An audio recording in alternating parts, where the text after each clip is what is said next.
今次咧，我哋去杜拜其實就係我哋嘅團體馬星龍區喺嗰度出賽。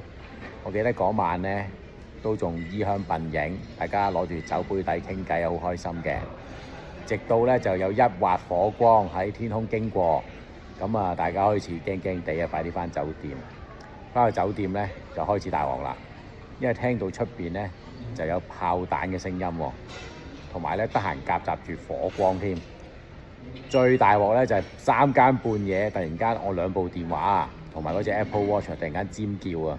原來係一個警報嚟嘅，叫你即刻去逃難。我冇乜得逃難啊，我係落咗去樓下嗰個大堂度同大家企嘅啫。